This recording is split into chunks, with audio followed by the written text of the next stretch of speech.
എല്ലാവരും എന്നോട് ചോദിക്കാറുണ്ട്, ഇത്ര ചെറുപ്പത്തിൽ എന്തുകൊണ്ടാണ് ആത്മകഥ എഴുതുന്നത്, ആത്മകഥ എഴുതാൻ പ്രായമായോ എന്നൊക്കെയാണ് എല്ലാവരും എന്നോട് ചോദിക്കാറ്. പക്ഷേ ശരിക്കും പറഞ്ഞാൽ ആത്മകഥ എഴുതാനായിട്ട് അതിൻ്റെ പ്രായം ഒരു മാനദണ്ഡമാണെന്ന് ഞാൻ കരുതുന്നില്ല. മലാല യൂസഫ്സായി ആത്മകഥ എഴുതി 20ാമത്തെ വയസ്സിലാണ്.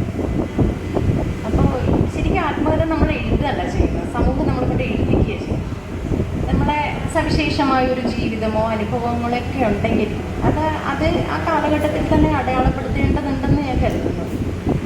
അതുമാത്രമല്ല, ഈ അനുഭവങ്ങൾ കൊണ്ട് ആർക്കെങ്കിലും അവരുടെ ജീവിതത്തിൽ ഏതെങ്കിലും തരത്തിൽ ഇൻസ്പിറേഷൻ ഉണ്ടാകുന്നതുണ്ടെങ്കിൽ അത് വളരെ നല്ല കാര്യമായിട്ട് കരുതുകയും ചെയ്യുക. നമ്മുടെ അനുഭവങ്ങൾ നമ്മളതിനെ എങ്ങനെയാണ് സർവൈവ് ചെയ്ത്, നമ്മുടെ വേദനകളെ, നമ്മുടെ ബുദ്ധിമുട്ടുകളെയൊക്കെ നമ്മളെങ്ങനെയാണ് അതിനെ അതിജീവിച്ചതെന്നുള്ള നമ്മുടെ ഒരു ജീവിതത്തിൻ്റെ ഒരു പാഠം, അല്ലെങ്കിൽ അനുഭവം ഒരാളതിനെ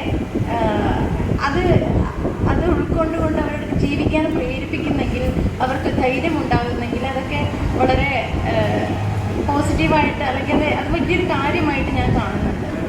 അപ്പോൾ ആത്മകഥ എന്ന് പറയുന്നത് സമൂഹം എഴുതിപ്പിക്കുന്നത് തന്നെയാണ്, ഞാൻ ഒരിക്കലും എഴുതിയതല്ല. പിന്നെ ഇതിപ്പോൾ എൻ്റെ ഒരു അനുഭവക്കുറിപ്പ് ഞാൻ ഒരു ചെറിയ അനുഭവക്കുറിപ്പായിട്ട് FB ഞാൻ കുറിച്ചിട്ടപ്പോൾ അത് കണ്ടിട്ട് മാതൃഭൂമി എന്നെ കോൺടാക്ട് ചെയ്യുകയും അത്